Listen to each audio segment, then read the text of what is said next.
tax cuts, we would be well on our way to get a handle on this deficit. But let's be really clear here. We don't have a deficit. We do not have a short-term deficit crisis in this country. We have a short-term jobs crisis that makes the deficit worse. Well, the more people we get into transportation, to get on the bus, we're saving our planet and we're creating jobs. Not only the jobs that are maintained and operated, but those who ride the transportation are lowest income earners. Makes it affordable for them actually to get to work. We have an opportunity here to change the paradigm.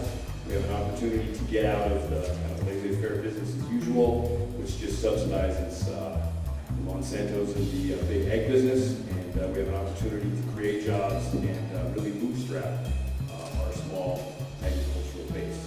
So is this going to be business as usual, or you can help support something that makes things better?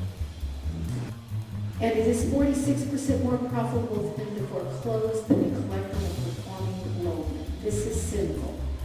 And what they are not doing is protecting us from efforts to preempt our state laws, which is just so frightening to me that all of a sudden they're going to be creating some new federal laws that say the states have no rights in these areas. We're concerned about the lack on the federal level of work on compassionate and comprehensive immigration reform in Washington. This is what's not happening. What is happening is that we're seeing all kinds of deportations and all over the country, and especially right here in Deschutes County.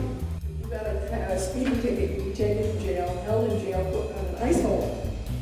And this is done even though it's not required by any kind of law.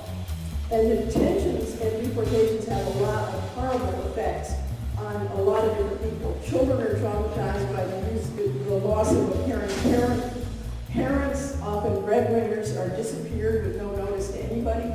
Stranded family members are forced to rely on decreasing community resources. Community service providers, public and private, are being further burdened. Employers and the local economy bear the loss of dependable employees. And public safety suffers as fearful people avoid contact with law enforcement. Congressman Walden, why do you always vote against the people and for corporations? Why aren't you representing us? If Congressman Walden really wants to turn this country around, we'd be doing things like investing in infrastructure and passing Transportation Reauthorization Act that will build bridges and light rail, and more demand for the streetcar, the only U.S. manufactured streetcar, where? Right in Clackamas, Oregon. That's the type of things we should be doing in this country to get us moving, but it's not happening. The average small business in rural America employs 3 people. And you think, well, that's not a lot, but there's millions of those. And we talk about unemployment like in Southern Oregon or here in this region, we're looking at about 12%.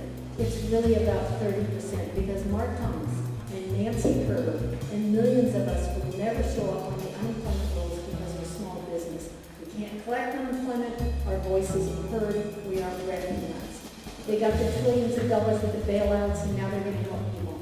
It is the biggest scheme that has ever been done.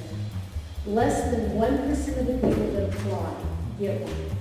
What they do is they get about somewhere closer to 30% of the people get what they call a trial modification. That's where they believe you. They tell you 3 months. But we've seen them go on for 2 years where you're making these trial payments that are less than your original payment. They do not disclose to people those payments do not go towards your house. You are in default, and they double track you with foreclosure going on the side. And one day, sometimes right in the middle of you making payments, you are being evicted from your house. Postal Service is under attack, and Washington discusses job growth. How does putting more people in the unemployment line by closing post offices and processing plants help job growth? There's a disconnect in this nation that somehow a public sector job, whether it's a federal level or local government or state government, is somehow less than, somehow it doesn't impact the economy. A job's a job. As my Democratic representative to Congress, how are you protecting the democracy from progressive domination of our government by corporations and super rich interests? The reason I'm here tonight is for you, but it's also for this. It's about building power because our current political system isn't working. And it's dominated by corporations, it's bought by corporations, and you see the mess we're in because of it. We have to, as a people, like-minded, progressive people, come together, plan events. It's not easy.